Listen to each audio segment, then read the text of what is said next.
80 लाख के जेवर गायब होने के मामले में ग्वालियर पुलिस की मुश्किलें थमने का नाम नहीं ले रही है। उच्च न्यायालय ने पुलिस की जांच पर गहरी नाराजगी जताते हुए कहा कि 1 महीने के अंदर यदि पुलिस इस मामले में ठोस कार्रवाई नहीं करती है तो मामले को सीबीआई के सुपुर्द करने पर गंभीरता से विचार किया जाएगा। 28 अगस्त को हुई सुनवाई में उच्च न्यायालय ने इस मामले में प्रदेश के महाधिवक्ता पुरुषेंद्र कौरव और ग्वालियर एसपी अमित सांघी को सुनवाई के दौरान उपस्थित रहने के निर्देश दिए थे, लेकिन पुलिस अधीक्षक अमित सांघी किसी कारण से वीडियो कॉन्फ्रेंसिंग के जरिए हुई सुनवाई में उपस्थित नहीं हो सके। वहीं महाधिवक्ता पुरुषेंद्र कौरव उपस्थित हुए और उन्होंने 2017 में पड़ाव थाने में दर्ज इस मामले में पुलिस विवेचना पर खुद भी हैरानी जताई। उन्होंने कोर्ट को बताया कि इस मामले में एसआईटी का गठन कर दिया गया है और 4 सप्ताह के भीतर कुछ न कुछ जानकारी कोर्ट में पेश की जाएगी। कोर्ट ने यह भी कहा कि यदि पुलिस जांच से कोर्ट संतुष्ट नहीं हुआ तो सीबीआई से जांच कराई जा सकती है। ऐसे में मध्य प्रदेश पुलिस को निराशा से बचना चाहिए।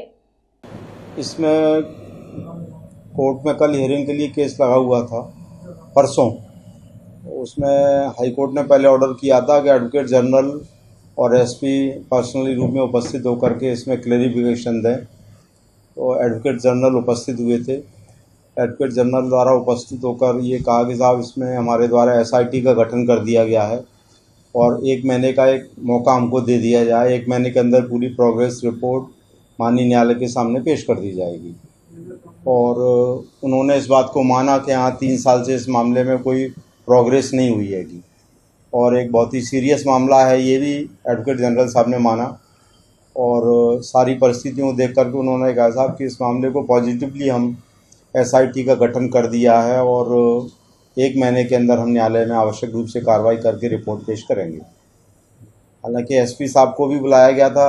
अब जो भी स्थिति रही है, एसपी साहब वीडियो कॉन्फ्रेंसिंग में तो नहीं थे और अब मामले को 1 महीने बाद जो है ना अक्टूबर फर्स्ट वीक में फिक्स किया है न्यायालय द्वारा।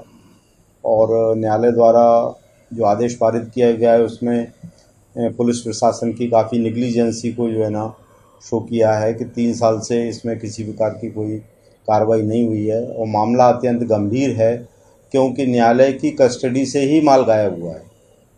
इस सब बातों को ध्यान में रखते हुए और चूँकि एसआईटी का गठन किया गया है इसलिए न्यायालय द्वारा एक महीने का मौका दिया है कि 1 महीने के अंदर आवश्यक रूप से कार्रवाई करके न्यायालय को अवगत कराएं। कोर्ट ने ये भी कहा सीबीआई को दे देंगे अगर 1 महीने। हाँ, कोर्ट ने ये भी इस बात को भी माना है कि पिटीशन में जो सहायता चाही गई है और जिस प्रकार की पिटीशन है और जो फैक्ट्स हैं केस के, और चूंकि न्यायालय की कस्टडी से ही माल गायब हुआ है और 3 साल में कोई कार्रवाई नहीं हुई है, इसलिए न्यायालय द्वारा इस बात की भी एंजाइटी जाहिर की है कि ये मामला बहुत ही सीरियसली और 1 महीने के अंदर अगर कोई प्रोग्रेस नहीं आती है तो निश्चित तौर पर सीबीआई को हैंडओवर करने के बारे में जो है ना कार्रवाई की जाएगी।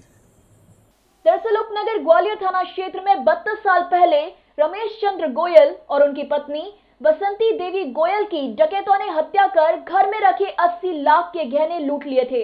इस मामले में पुलिस ने एक डकैत को पकड़ लिया था और उससे लूटे गए गहने बरामद किए थे, लेकिन यह गहने कोर्ट के मालखाने से आश्चर्यजनक ढंग से गायब हो गए थे। इस मामले में तत्कालीन नाजिर के खिलाफ अमानत में खयानात का मामला दर्ज किया गया था, लेकिन 3 साल बाद भी मामला जस का तस बना हुआ है। सोने चांदी के जेवर के बारे में कोई भी जानकारी अब तक सामने नहीं आई है। Bureau report, Khabarbar news, Gwalior.